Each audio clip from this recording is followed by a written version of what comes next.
Being home alone can feel relaxing and peaceful, a chance to unwind, but for some, it becomes a nightmare they never truly wake up from. This is a true story.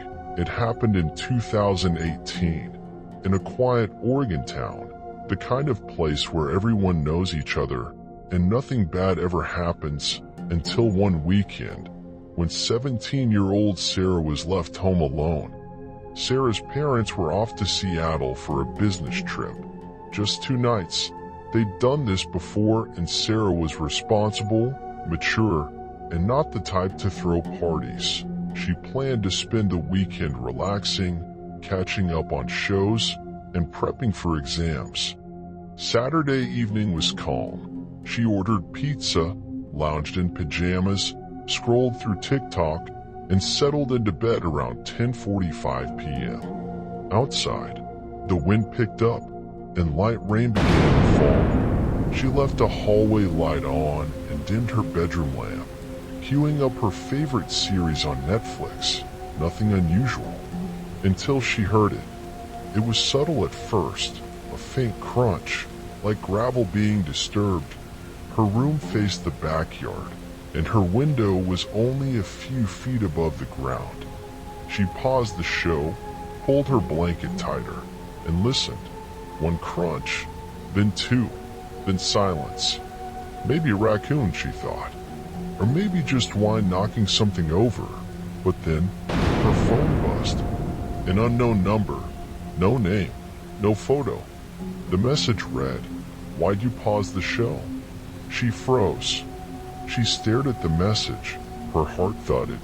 Was this a prank? One of her friends? She replied, "Who is this?" No response. She checked the front and back doors, both locked, curtains drawn.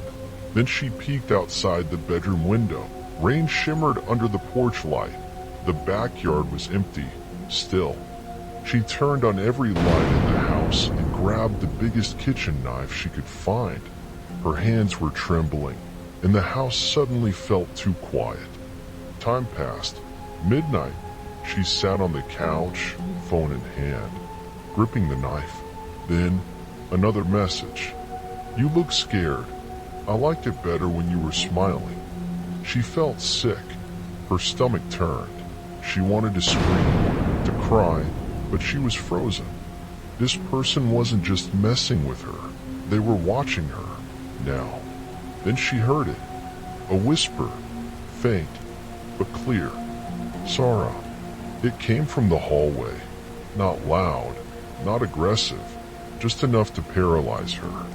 She stood, slowly backing away toward her room, whispering into her phone as she called 911. "Someone's in my house," she told the dispatcher. "Please hurry." The officers arrived 12 minutes later. For Sarah, it felt like hours. They searched every room, every closet, every crawl space. No intruder, no sign of forced entry. But they found something worse. In the mud just outside her window were footprints, fresh ones, leading from the forest into her yard, and then away again, as if someone had stood there, watching. And that's not all. Behind a tree in the far corner of the yard, they found what they called a makeshift hideout. A foldable camping chair, empty snack wrappers, a pair of binoculars, and a cheap burner phone. The last text received on Sarah's phone, it matched the last message sent from that burner. This man, whoever he was, had been camping outside her house, watching her for days, maybe longer. Sarah and her family moved out of the house within the month. The police never caught the man. No fingerprints, no DNA, just muddy tracks and fear that wouldn't go away. But the story doesn't end there. Every few months, Sarah still receives texts from a different number each time. Just one word. "Miss me." Being alone can be peaceful, but sometimes someone's watching, someone who waits, who plans. And when you're home alone, you better be sure you're truly alone. Until next time, stay paranoid. Like, comment, and subscribe for more true horror stories. Sleep tight.